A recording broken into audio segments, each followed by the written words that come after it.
Good to see everybody today. We're in a series this month of November called Being and Doing, Flourishing Through Self-Care and Service. Flourishing through self-care and service.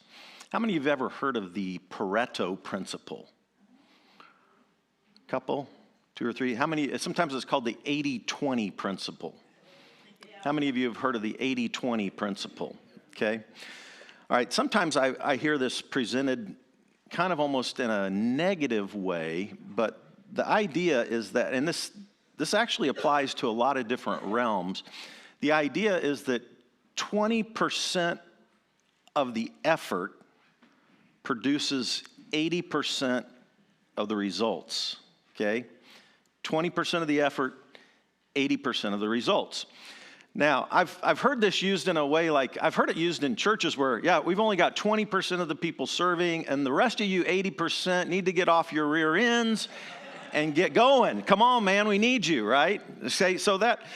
I've heard it used that way, but there's other angles to it as well. Sometimes 20% of outcomes in a business produce 80% of the results, but it doesn't mean that the other 80% of the activities are unimportant.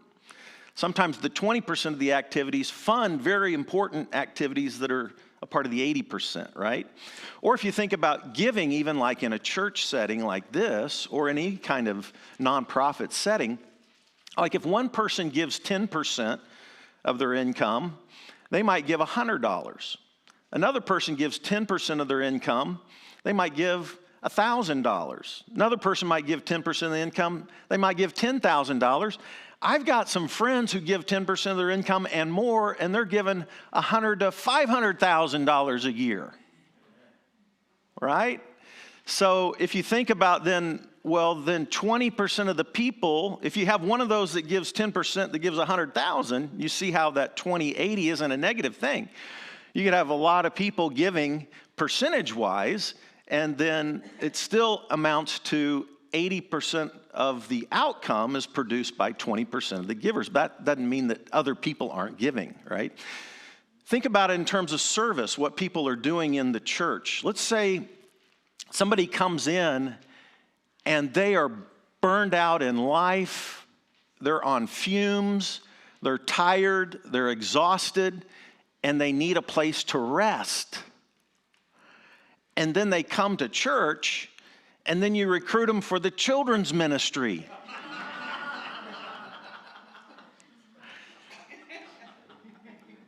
And you put the screws to them like, hey, we only got 20% of the people, anyway, see.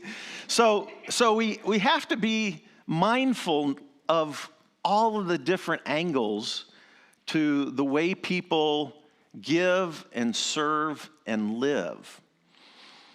And it's important to balance ourselves between being and doing and self-care and service and giving. I think deep down in our hearts, there's a deep desire to love others and to make impact in this world for good and for love and for creativity and for generosity and for the flourishing of all human beings. I really think that that's deep in us. And all of us, I think, would like to think that we have some contributions to make to help those around us, our family members, our friends, our coworkers, our fellow church attenders. We want to help everybody flourish. And I think there's this part of the human experience in which we are called to serve and to give our lives away. Jesus was our example at this moment. I want to read to you from Matthew chapter 20, and it's just the last few verses, verses 25, 26, 27, and 28. And this is a passage that exemplifies Jesus's vision, I think, for all of humanity. And so here's how it goes. You know that the rulers of this world lord it over their people, and officials flaunt their authority over those under them. Now remember, the people of Israel were a conquered people. They were an oppressed people. The Roman Empire oppressed their people, right? And so in Israel, in Jerusalem, there would have been Roman officials who had all the power, all the control, and they're flaunting that power. They're flaunting their positions of authority over their oppressed peoples. They're taxing the people heavily to do all of their big Roman projects, building stuff all over the world. Most of the great building projects in the world have been built on the backs of slave labor and conquered peoples who are oppressed. And so Jesus is observing this dynamic in his culture. Man, there are these officials who flaunt their power over people. They draw their sense of worth by being an authority and being able to command people to do what they want them to do and to oppress them. That's where they draw their self-esteem from. But Jesus says, hey, but among you, among my followers, the way of life that I'm teaching, among you, it will be different.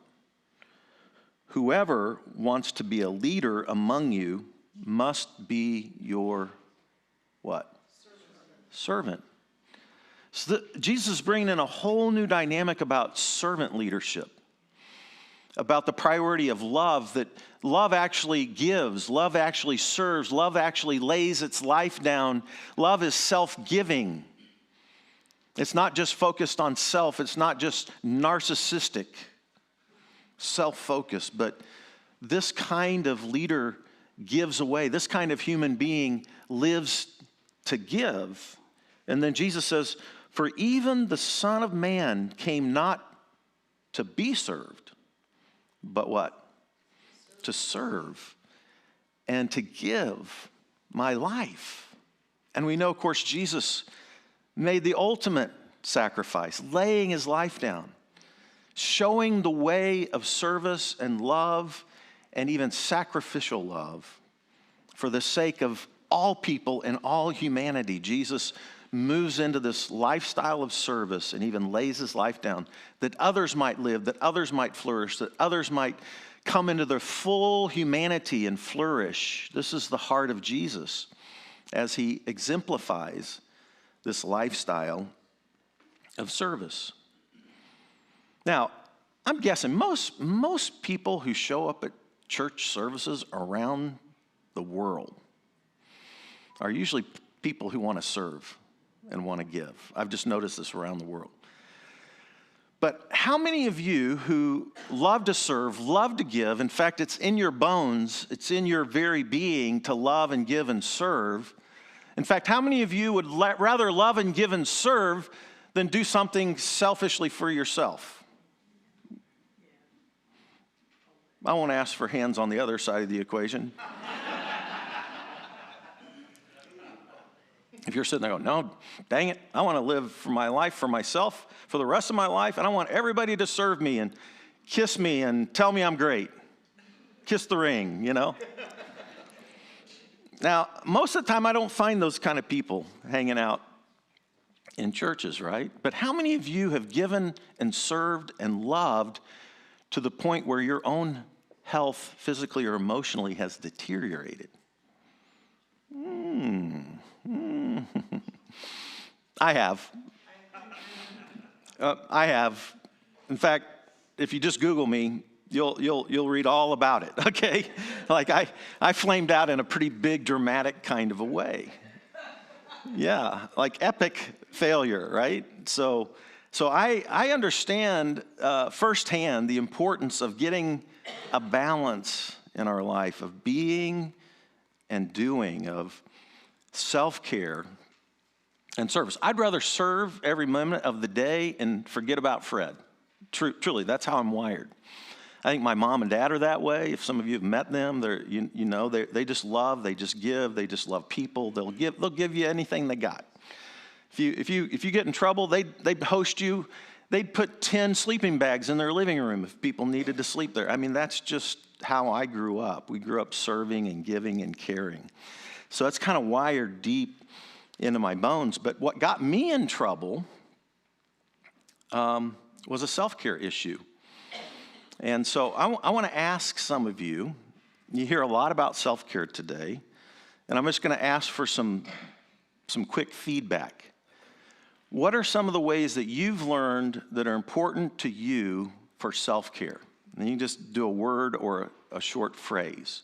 But what are some of the ways you've learned that you need to care for yourself so that you are energized and replenished enough to give away and serve? Jesus. All right?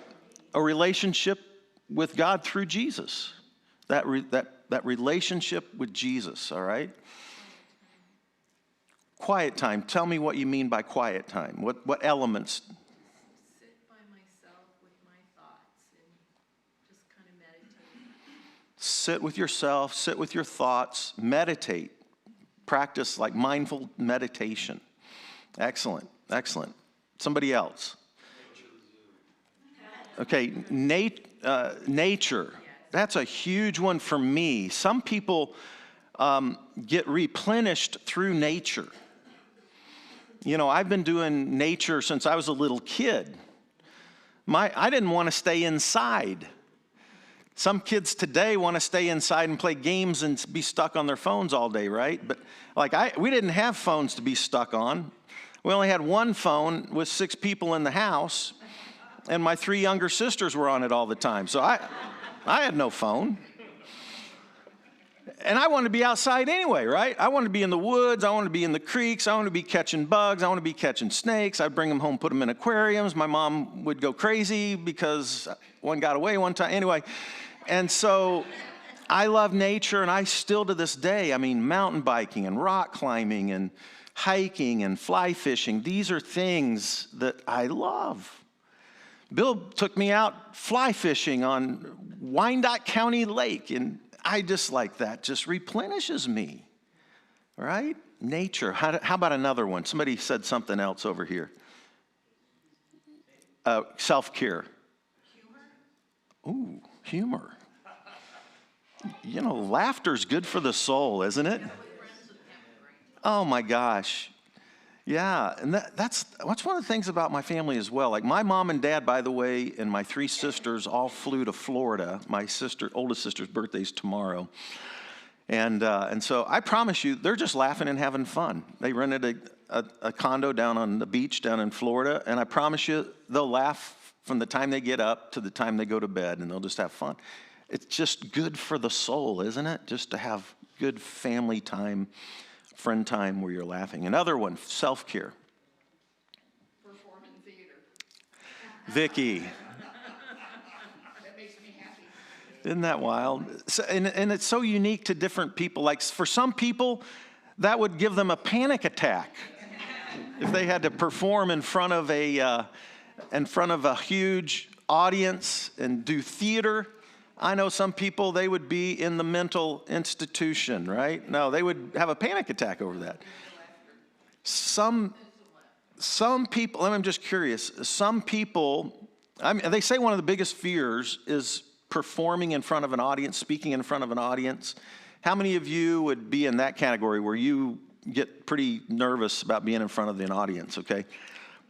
By the way, I'm one of those too.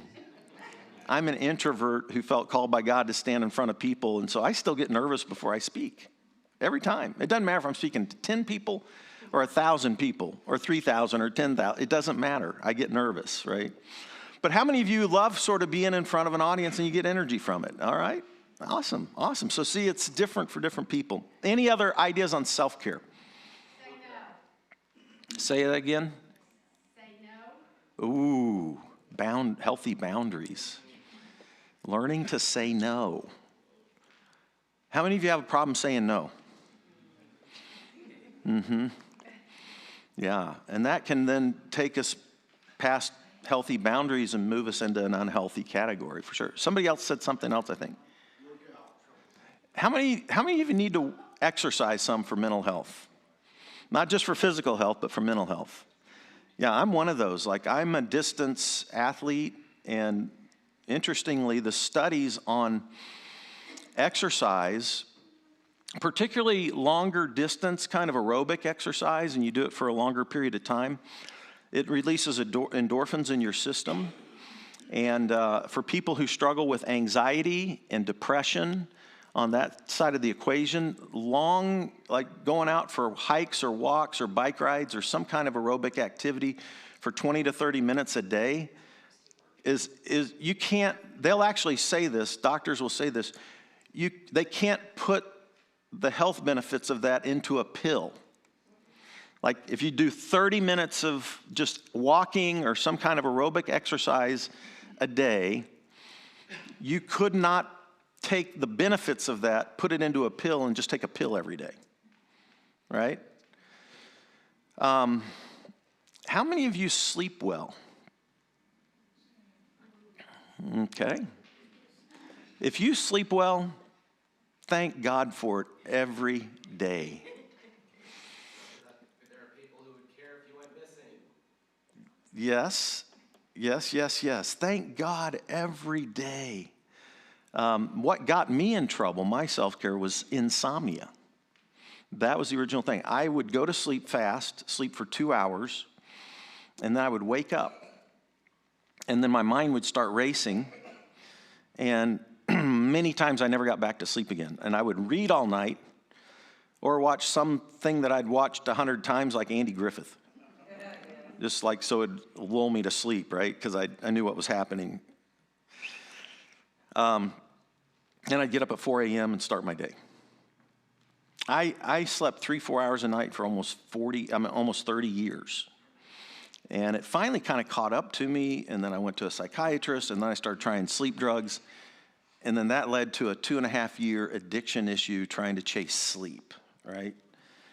So they say that lack of sleep for most human beings, I was in a little rare category. I functioned at a pretty high level for a long time with 3 or 4 hours of sleep. Most human beings, more than 90% of the population can't do that. And most people, if you're not getting a solid 6, 7, 8 hours of sleep a night, the studies show that sleep deprivation can affect the brain as poorly as like drug addiction or alcoholism. Like it can literally affect your prefrontal cortex and your ability to do wise thinking and manage your emotions in such a negative way that it's almost equivalent to a drug or alcohol addiction, okay? So sleep is a huge one. Exercise is a huge one. Prayer and meditation, some type of quiet time where you're able to reflect. I do journaling, meditation, and what I call spiritual reading every morning. I've done this for decades, and I really only lost touch with that in my most intense period of sleep deprivation and addiction that I got into there for a couple of years, okay? Another thing is a lot of people have relationships that are mostly deplenishing. Have you ever thought about this? Have you noticed that some people you hang out with, like they're replenishing relationships? And then if you notice some people, if you hang out with them a long time, they're deplenishing. We won't name names or anything like that, right? But like replenishing people are very important to have in our lives. You might call them VIPs. Very important people. Like having key people in your life that are replenishing emotionally and spiritually and relationally, very huge. The other side of the equation is you might be in a lot of relationships that are, instead of VIPs, they're VDPs. You know what a VDP is? Very draining people. How's that? You can make up your own. I just made that up. Anyway, but no, you can make up your own an acronym. But yeah, and then it's really challenging if one of those VD people is like your spouse or your kid. Oh, nobody laughed on that one. Now you're getting too close to home, Fred. All right. Anyway. But isn't it a blessing when those people are they're always our very important people, right? But no, we go through ebbs and flows with relationships where sometimes relationships can be super replenishing and then they go through a time of struggle and it can be deplenishing and then, you work through it and then you get healthy again and now those relationships are thriving again. So all of us kind of go through those kind of things. Healthy boundaries, learning to say no, like Carlita said, therapy. I highly recommend counseling and therapy. I'm so grateful. When I grew up, if you acknowledged to anybody that you needed counseling or therapy, you would be embarrassed about it. I grew up in an environment where, not necessarily my parents, but just the world around me, where if I couldn't serve, then I felt guilty. And if I did self-care, I could feel guilty. If you find yourself giving and serving and being filled with bitterness and anger and depression over your giving and serving, it's time to sort of like back off, right? And then think about self-care. And then so many people that are so wired to give, if they back off and do some self-care, then they feel guilty about the self-care. And so it's kind of like this weird trap, because so many of us are raised on this American ideal that we need to do, and your worth and your being and your dignity and all that is based on what you do and what you accomplish. And if you take time to be and replenish and do self-care, all of a sudden you can feel guilt over that, or like you're being lazy or something like that. And the reality is the opposite is true. If we're not filled up, if we're completely depleted, then we start serving on fumes, and those fumes let out bitterness and resentment and all kinds of negative feelings, right? And so we want to do the right kind of balance between self-care, serving, and giving. But here's the thing. We are made to make impact in the people around us. A part of our health is serving, is giving. Jesus set the model. We didn't come just to be served, but to serve and to give our life. Every one of us has time, talents, and treasures. So if you think about your life, you have time to live and to give and to serve and to be a blessing to those around you. And all of you have money. You know, we grow up today in the old world when people weren't tuned into TV and people around the world so much. People used to kind of compete with their neighbors. And so, like, if your neighbor bought a new car, well, then you felt like you had to go buy a new car. If your neighbor bought a boat, then you felt like you got a new boat. You know, this is kind of this weird American success thing, and you compare yourself to your neighbors.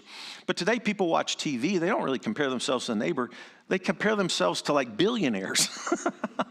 And so then everybody actually starts feeling like they don't have anything, you know? And what's crazy is that if you just drove here today, you're wealthier than like 90% of the people in the world. If you were just able to get out of your apartment or your house, get in a car, and drive to church here today, you're one of the wealthiest people in the world when you compare it to world population, right? But we don't think of it that way because we're always comparing ourselves to people who are billionaires or something like that, all right?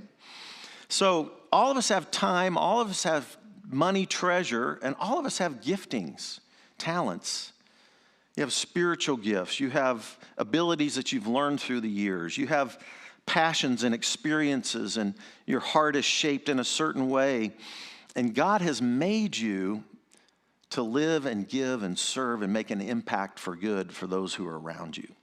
This is a part of how God has wired us. So I think we actually strategically should constantly think about this balance of self-care and service, of self-care and giving, of self-care and making a difference in the people's lives around us. And I think every one of us is uniquely gifted by God to make unique impacts for good and for love in the people's lives around us. And so we want to be careful to maintain healthy balance between being and doing self-care and service. All of humanity has a desire to flourish, and we need each other to flourish. There's not a single one of us here that can flourish in isolation. I have a friend, a dear friend, that's really become a friend just over the last, I'd say, 4 years. And his name's Tom Langhofer. And Tom grew up in Lawrence, Kansas. His dad was a functioning alcoholic and lived to 91. And his dad introduced him to beer and liquor when he was 10 and 11 years old. He had alcohol that wasn't locked up in the house, and so once Tom got a taste at 10 for beer and for alcohol, he started sneaking it and stealing it out of his dad's stashes, right? And then he got into junior high and high school. He was kind of just a party drinker kind of guy, experimenting with drugs, and then ended up going to KU, graduating, getting into banking, got married, had kids, but he was still like a functioning drinker his whole career, like his dad. In 2000, he was in banking and building and construction here in Kansas City, and in 2008, when that recession hit and the banking crisis hit, his drinking just went sky high. For the first time in his life, he started drinking in the morning, drinking through the day. He started using Ambien and Xanax also through the day. In order to hide his drinking, you know those little airplane bottles? He would stick them in his socks. He said he could fit 4 of them around this ankle and 4 of them around this ankle. And then he would go around, and when he needed a drink, he would pull one of those out of his bottles. He started attending Church of the Resurrection through the influence of a friend of mine, and he started serving and leading Bible studies and doing the parking lot thing, all while he was drinking. It finally got so bad that he couldn't quit, and it started consuming his life. Like every day, moment, minute, he was drinking, trying to deal with all the stuff at his work, and it just caught up to him. His marriage was about to end. His career was about to end. He was about to lose everything, and he decided to go to AA, and that was in 2010, and he's been sober ever since. A friend of mine who was on staff at Church of the Resurrection was mentoring Tom, and after he'd gotten a couple of years under his belt in sobriety, they started asking him to consider starting a recovery ministry at Church of the Resurrection. So Tom pioneered what has now become Church of the Resurrection Recovery, and he's led that ministry now for almost a decade. And he's helped now hundreds and hundreds, like thousands of people now obtain sobriety. He said when he first got into AA, he was such a mess, he couldn't imagine having more sobriety than 10 days. It just seemed like impossible. But he got 30 days under his belt, and then he had this experience with God while he was in AA, and he felt like God said, I want you to give your life away to other people who are struggling with alcohol and addiction for the rest of your life. This was before they created a full-time position for Tom to start the Resurrection Recovery Program, which he's been doing now for almost 7 years, something like that, I think since 2015. It's now one of the largest recovery programs in the city, ministering to hundreds, if not thousands, of people around Kansas City. In 2019, he went through his darkest trial. His daughter, who was in her 20s, was hanging out. This was August of 2019, was hanging out at a First Friday. And there was an argument that broke out at First Friday, and 2 guys pulled guns on each other and shot bullets into the crowd. 9 bullets went off, and one of those stray bullets hit his daughter and killed her. August of 2019. This is Aaron Langhofer. This has been all over the Kansas City news channels. It hit our citywide news. Every single news channel in Kansas City covered this story. Tom had always taught people that no matter what happens, you don't have to drink. But this took him to a whole new level of challenge. And the interesting thing was when he got 30 days of sobriety, he started giving his life away and serving other people who were alcoholics. Because he said, what I realized was that if somebody came in with 3 days of sobriety, the fact that he had 30 seemed almost impossible to the people who had 3. And so he realized that even though he had only had 30 days of sobriety, that he could begin to invest in other people's lives and make a difference in other people's lives because he had more sobriety than the new people had. And so he began just to serve those that were like him. And he was just a little bit ahead, right? Just a handful of days ahead. Now his sobriety has turned into over a decade, almost 15 years. He made it through his daughter's death without drinking. So he feels like now he can tell people that you truly, no matter what triggers you, you truly can get through it without drinking. You know, we can do hard things. It doesn't feel like it sometimes. And sometimes we feel like we're just going to just melt and just turn to liquid or something. I don't know. But man, with the other help of people, and you know what he did? When he was at his lowest, he let everybody know that he was going to come to a meeting after he'd been kind of in isolation for a little while. And he said he went to a meeting, and everybody found out he was going to be there. This was right after his daughter's death. And he said that several hundred people showed up at that meeting. And he just walked in there and he just cried through the whole meeting. And all of those people that he helped rallied around him to help support him through the tragic death of his daughter. He's partnered with Healing House for years, and today there's an Aaron's house that they just dedicated. His daughter's name was Aaron. And that house is now serving mothers and kids that are coming out of addiction in the name of his daughter, Aaron. So service is such an important part of our own health and healing, giving our time, our talents, our treasure. We're made to give. Carl Menninger, who a great psychologist, founder of the Menninger Clinic and all that work, said, if you're feeling depressed and dark, what should you do? He says, lock up your house. In other words, don't say isolated. Lock up your house. Go across the railroad tracks. In other words, get out of yourself a little bit. And find someone in need to do something for him or her. And that will do a lot for your own emotional health.